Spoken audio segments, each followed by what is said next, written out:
this morning, I have here the contents of my pockets, actually.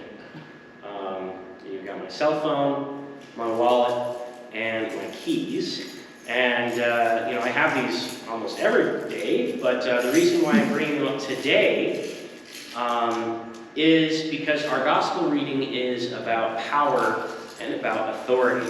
And I noticed something. I noticed, Drew, that Katie gave you the keys to the kingdom, as it were. Can't deny it now. And there was witnesses, and it was very official, right? Keys often represent authority, don't they? If you have keys, it means you have access. It means that you can open doors and close doors and lock things and unlock things. And so keys in our culture represent that power and that authority and that access. When you want to honor, when a town wants to honor somebody, they give them the key to the city, right? And that's usually ceremonial and not a real key. But the point is that there is that this person is invested with some authority, right? And then we have my wallet, right? And there's not a whole lot in here, but when we think about power and authority, and maybe even we're not thinking about it, what it really comes down to in our culture and in the daily workings of our lives is money, right? We all hear that aphorism ringing in our ears that money is power, right? You have a spending power.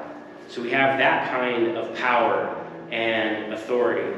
And then my cell phone, it's pretty amazing actually, and I've heard people use words like magical, right? That I can do anything on my cell phone. I can send you a message, and that message will ping off like 8 cell phone towers, go up to space, back down, and then right to the phone in your pocket, and your pocket, and your pocket, and your pocket.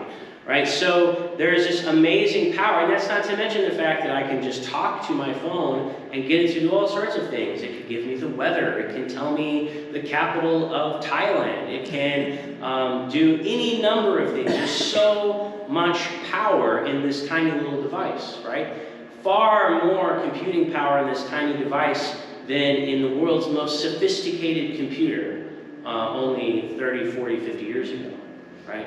So we have all of these things that both represent power and are powerful, right? We have money, we have access, we have technology.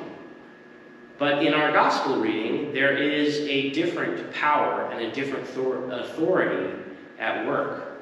In the gospel reading, Jesus comes into the synagogue and he teaches, and everybody is amazed because he teaches with authority.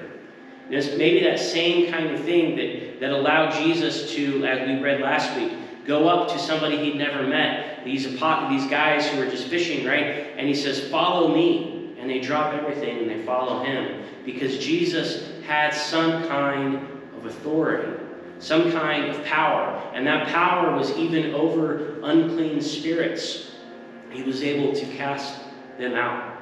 So we think about what that power and what that authority is.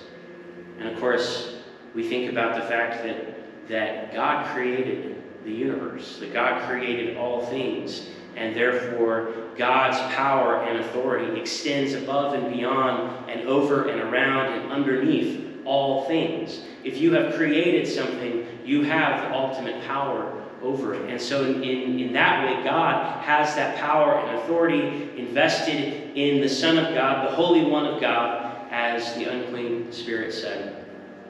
But that power is manifested in Jesus.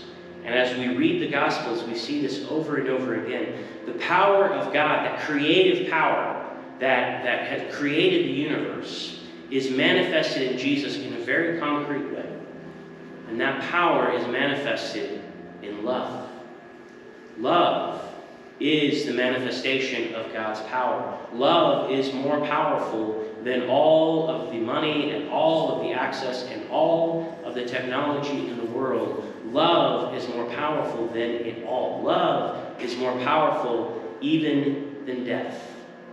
And so the love of God is the power of God. And when we know that we are loved by God, and when we share that love with other people, we are participating in the most powerful force in the universe. Amen. Amen.